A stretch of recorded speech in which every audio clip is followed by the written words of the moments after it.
Oi, eu sou Graziele e vou falar um pouco hoje sobre a GPS, a Guia da Previdência Social. O que é a Guia da Previdência Social? Todos os meses, quando você paga, você gera o seu GFIP, você normalmente paga o FGTS, que é o Fundo de Garantia por Tempo de Serviço, e a GPS, que é a Guia da Previdência Social. É a contribuição previdenciária que você paga sobre o salário dos seus funcionários. Tem a parte do empregado e a parte do empregador. Então, hoje eu vou fazer um resumo. Como é calculada essa GPS, quais são as alíquotas aplicadas para o seu tipo de comércio e qual é o cálculo que é feito, como é feito esse cálculo, para que você, empresário, entenda um pouco mais sobre a sua folha de pagamento e diga simplesmente, eu pago o INSS ou eu pago o FGTS. Então, vamos lá. A GPS, que é gerada normalmente no seu GFIP, é essa daqui. Aí tem aqui o nome da empresa, o endereço, CEP, telefone. Aqui é o código de pagamento. Aqui o CNPJ, o código de pagamento e o valor que você paga na sua GPS, que está bem aqui. Está aqui. Aí vamos lá. O que é esse código de pagamento? Normalmente, os mais utilizados são 2100, que são empresas em geral, lucro real, lucro presumido, e algumas empresas do Simples Nacional. E o 2003, que são empresas do Simples Nacional. Nós temos uma série de números de código, relação de códigos de receita, contribuição da Previdência, GPS. Por que essa relação de códigos de receita? Porque existem vários tipos de contribuintes. Tem um contribuinte individual, que é o recolhimento mensal sobre NIT, PIS, PASEP. Tem um contribuinte individual, recolhimento trimestral, ou seja, que é feito a cada 3 meses. Tem um contribuinte individual, o recolhimento mensal com dedução da lei. Contribuinte, são vários tipos, então são muitos códigos aqui. Aqui é o código e aqui é o tipo de contribuinte. Então, são inúmeros os códigos e os tipos de contribuinte. E vamos agora explicar. Aqui, valor do INSS, dá pra ver. Valor do INSS, outras entidades. Então, o que são essas outras entidades? São os 5 S's da vida. São SESI, SESC, SENAT, SENAI e SENAC. São os cursos técnicos profissionalizantes que geralmente são fornecidos para a população em geral de maneira gratuita. Só que não é um gratuito, é um gratuito que alguém paga o pato, geralmente é você, quem paga a Previdência Social. Então, vamos lá. As alíquotas, o que são alíquotas para a geração do GPS? Tem uma alíquota da empresa, que é 20%, tem o RAT, que é o risco acidente de trabalho, que ele é de 0 a 3%, dependendo do seu risco, ou seja, da sua atividade econômica, dependendo do risco que o seu funcionário vai ter em relação àquela atividade, ou seja, construção civil, ele é 2% o risco. Mas existem outros riscos, outras atividades comerciais que o risco pode ser 3%. Então, a alíquota aplicada passa a ser 3%. Zero se não houver risco nenhum de acidente. O funcionário está ali quietinho, ele nunca vai haver um acidente. Então, o risco é zero. E o FPAS, que geralmente é utilizado 507 para comércio e 515 para indústrias e construção civil. O que é o FPAS? É o Fundo de Previdência e Assistência Social.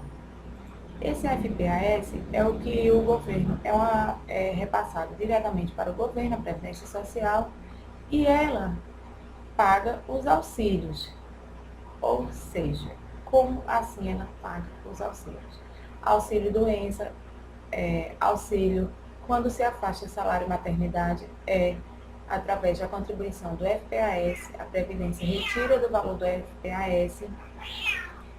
Existe o risco, quando você tem um acidente de trabalho, o auxílio doença é pago através do FPAS.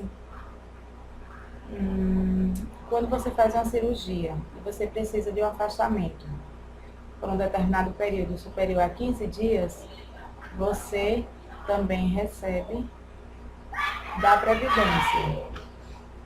E aí, isso tudo que gera, no final, o resultado da sua GPS. Eu vou mostrar uma rúbrica, que quando você gera o GFIP, você gera uma rúbrica. O que é rúbrica? Não é rúbrica por escrito não, calma pessoal, essa rúbrica não.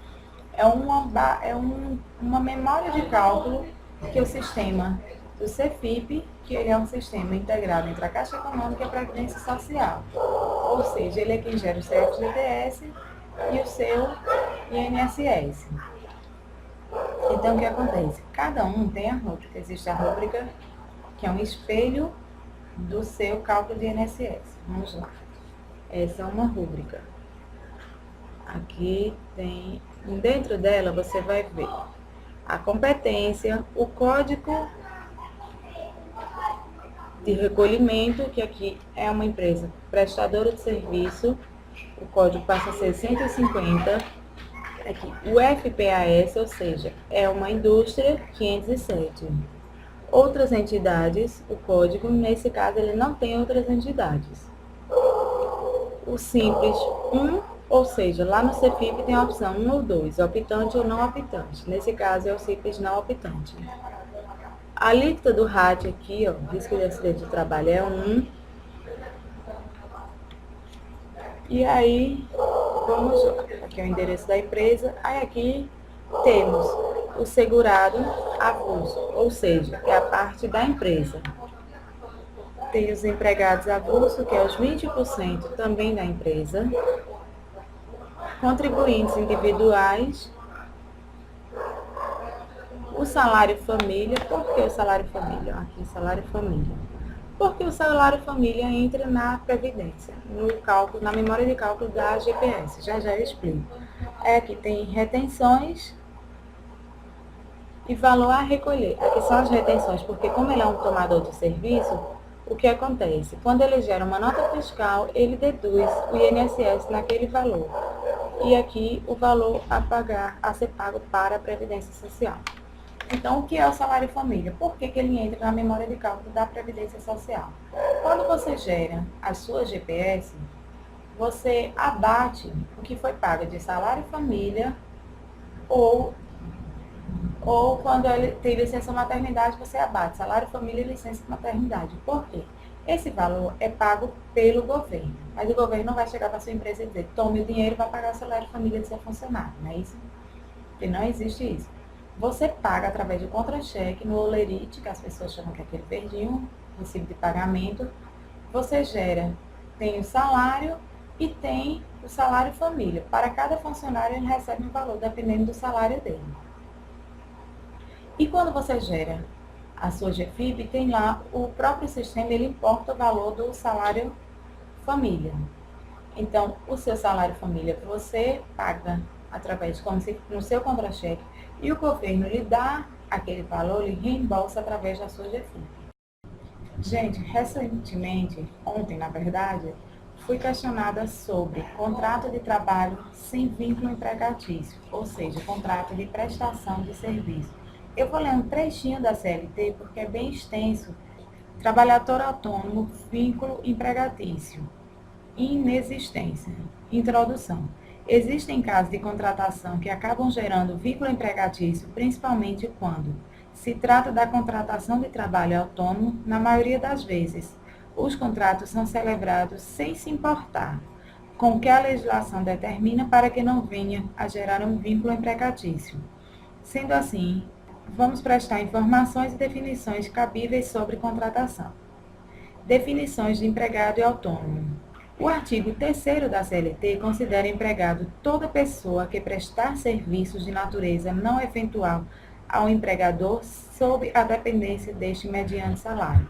Ou seja, o que diz o artigo 3º da CLT? CLT é Código de Leis do Trabalho. O que ele diz? O artigo 3º diz, se você presta serviço a uma empresa, não sendo eventual, ou seja, sendo sempre, periodicamente, sob a remuneração salarial, você tem vínculo empregatício. Mas se você presta um serviço periódico para aquela empresa, ou seja, durante um período, pode ser por prazo determinado ou por prazo indeterminado, sendo que não sejam todos os dias, batendo o ponto como normalmente é uma pessoa, um empregado de uma empresa. Você não tem vínculo empregatício. Geralmente as pessoas celebram um contrato de trabalho sem vínculo empregatício. É esse mesmo contrato de trabalho sem vínculo empregatício. E como é feito esse contrato? Normalmente, você é feito o contrato, né? E aí o que acontece? Você recolhe o INSS, ele não é feito como é feito com os funcionários na carteira de trabalho, é um contrato por escrito, assinado, reconhecido firme em cartório de ambas as partes. Uma fica com o empregador e a outra com o prestador de serviço. Na verdade, não é com o empregador, uma fica com o tomador de serviço. E aí o que acontece? Você tem que ter um CCM, que é Cadastro de Contribuinte Municipal. Por que você tem que ter? Você vai emitir nota fiscal daquele serviço prestado? Pode emitir ou pode não emitir, isso vai acordar entre você e a empresa. Só que ele é o contribuinte, no caso, o tomador do serviço, ele recolhe um valor para a Previdência, ou seja, lá na sua GFIP você vai informar aquele trabalhador avulso, ou seja, você vai informar que você tem um colaborador autônomo. Ele paga como autônomo, a empresa paga o INSS dele e recolhe. Aí você pode prestar serviço, você pode prestar conta desse valor com seu prestador de serviço. Então a empresa recolhe, deve ser pago 11% para o INSS. E o tomador, pessoa jurídica, deverá recolher mais 20%, ou seja, a contribuição patronal da Previdência Social. E aí, por quê? Você deve recolher a previdência patronal. Porque o valor a ser pago são 31%, 20% do tomador de serviço, pessoa jurídica, e 11% do prestador de serviço, pessoa física. Você deve pagar a ele e pedir um RPA. O que é um RPA? Recibo de Pagamento Autônomo. Que pode ser mediante o prestador de serviço fornecer a nota fiscal ou não. E aí, o que acontece? E o ISS, se ele fornecer? Se ele fornecer a nota fiscal, você pode também acordar no contrato sobre o ISS. Pode ser retido, ou seja, o tomador de serviço recolhe aquele ISS, paga e fornece o recibo para ele. Ou, que nesse caso, geralmente quando é feito isso, a empresa, a pessoa jurídica, tem um cadastro na prefeitura dizendo que recolhe o ISS dos seus prestadores de serviço. Ou ele pode emitir a nota fiscal como pessoa física, faz o cadastro do CCM, que é o cadastro municipal, e ele emite a nota fiscal e ele fica responsável lá pelo ISS dele, pagando antecipado, pagando no boleto mensal. Isso tem que ser acordado entre ele e a empresa. E me questionaram, e quanto a 10º, férias e 1/3 de férias? Se você tem um contrato de prestador de serviço sem vínculo empregatício, você não é obrigado a pagar 10º, férias e 1/3 de férias. Mas isso tem que estar escrito no seu contrato de prestação de serviço. Não recolhe FGTS. Por quê?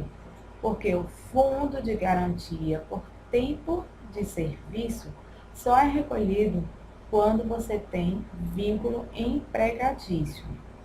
Ou seja, se você fosse empregador-empregado, você recolheria INSS e FGTS. Mas no caso, você é prestador de serviço e tomador de serviço. Então, você não recolhe o fundo de garantia. E lá na sua GFIP, você tem que colocar colaborador autônomo ou contribuinte avulso. E é só isso, pessoal. Mais informações, acessem a nossa página no Facebook, se inscrevam no nosso canal no YouTube. Até o próximo vídeo.